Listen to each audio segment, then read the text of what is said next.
बिस्मिल्लाहिर रहमानिर रहीम या अय्युहल्लज़ीना आमनू कुतिबा अलैकुमुस्सियाम कमा कुतिबा अलल्लज़ीना मिन क़ब्लिकुम लअल्लकुम तत्तक़ून।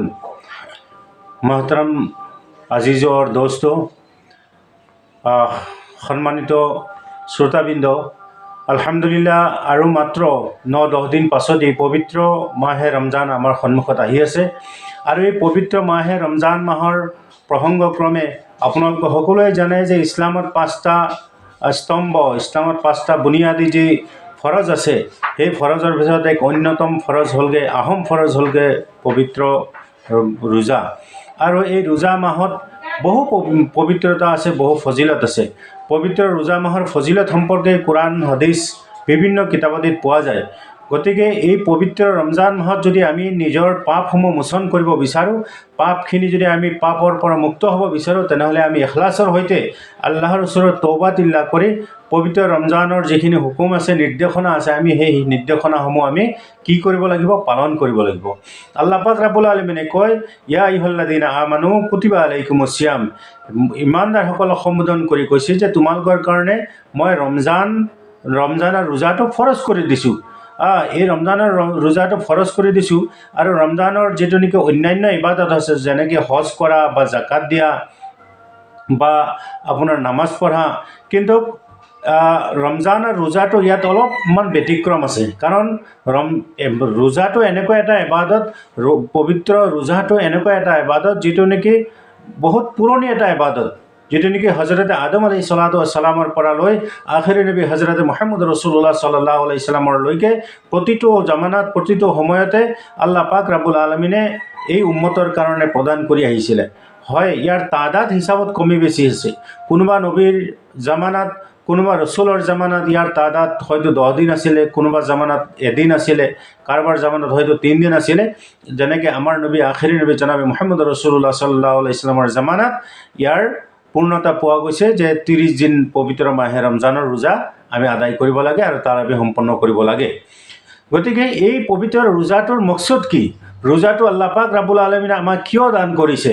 আল্লাহ পাক দান কৰিছে যে লাআল্লাকুম তাত্তাকুন, যেন তুমি নিজকে আল্লাহৰ ওচৰত নিজকে আত্মসমৰ্পণ কৰি আল্লাহৰ ওচৰত তুমি আজিজি আৰু ইনকিচাৰীৰ সৈতে নিজকে একেবাৰে সৰু মনে কৰি বিগত দিনত কৰি যোৱা গুনাহবোৰৰ কাৰণে তওবা ইস্তিগফাৰ কৰি তুমি আল্লাহৰ ৰেজামতি হাসিল কৰিব পাৰা।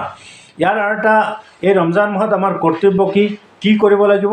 আল্লাহ পাকে কৈছে যে শাহৰু ৰমাদান আল্লাযী উনজিলা ফীহিল কুৰআন। এই ৰমজান মহিনা এনেকুৱা মহিনা, শাহৰু ৰমাদান আল্লাযী উনজিলা ফীহিল কুৰআন, আৰু এই মাহতে কি কৰা হৈছে? পবিত্ৰ কোৰআনে কাৰীম অৱতীৰ্ণ কৰা হৈছে। পবিত্ৰ কোৰআন কাৰীম এই মাহতে অৱতীৰ্ণ কৰা হৈছে।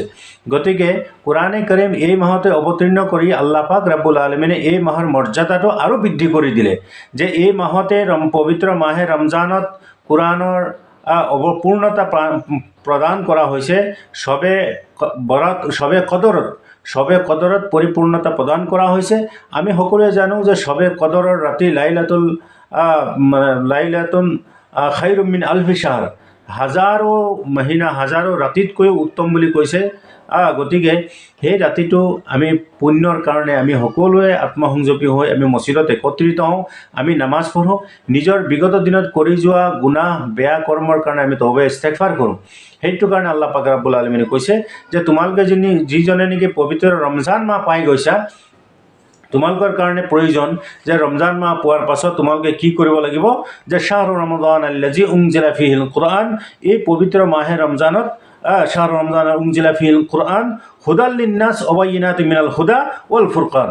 কোৱা হৈছে এই মাহত তোমালোকক কি কৰা হৈছে? হেদায়তৰ কাৰণে বহু কিছু তোমালোকৰ মানে বাইনাত দিয়া হৈছে, মুস্তামিল নিশানিয়া দিয়া হৈছে যে তোমালোকে কেনেকৈ নিজৰ পথ ভ্ৰষ্টতাৰ পৰা নিজৰ সহি ৰাস্তাত কেনেকৈ তুমি উঠি আহিব পাৰা, কেনেকৈ সহি ৰাস্তাত পাই যাব পাৰা। আৰু ইয়াৰ লগতে কোৱা হৈছে ওয়াল ফুৰকান, আৰু এই পবিত্ৰ মাহে ৰমজানতে তোমাৰ শুদ্ধ আৰু অশুদ্ধ, হক আৰু বাতিলৰ পাৰ্থক্য কৰি দিয়া হৈছে যে তুমি এইটো ৰাস্তাত গ'লে তুমি কামিয়াব হ'বা আৰু এইটো ৰাস্তাত গ'লে তুমি নাকাম হ'বা। আৰু ইয়াৰ মুস্তামিল আয়াতত আৰু বিভিন্ন বৰ্ণনাসমূহ ইয়াত কোৱা হৈছে অবাইনাতিম মিনাল হুদা, আৰু হেদায়তৰ প্ৰতিটো ৰাস্তা প্ৰতিটো বৰ্ণনা ইয়াৰ হাদিছসমূহত পোৱা যায়। তাৰ পাছত আয়াতৰ কোৱা হৈছে ফমান শাহিদা মিনকুমুশ শাহৰা ফালিয়াছুম, তোমালোকৰ যিজনে নেকি পবিত্ৰ মাহে ৰমজানৰ পাইছা তোমালোকৰ কাৰণে উচিত যে তোমালোকে পবিত্ৰ মাহে ৰমজানৰ প্ৰতিটো ৰোজা শুদ্ধভাৱে আদায় কৰি তাৰাবিহ আদায় কৰি তোমাৰ নিজৰ কি কৰা ৰোজা পালন কৰা। ফালিয়াছুম, তোমাৰ কাৰণে উচিত যে তুমি কি কৰা, তুমি ৰমজানৰ ৰোজাটো ৰাখা। আৰু যদি তোমাৰ কি হৈছে তুমি ৰোজা ৰাখিব পৰা নাই, কাৰণ ফামান কানা মিনকুম ফামান কানা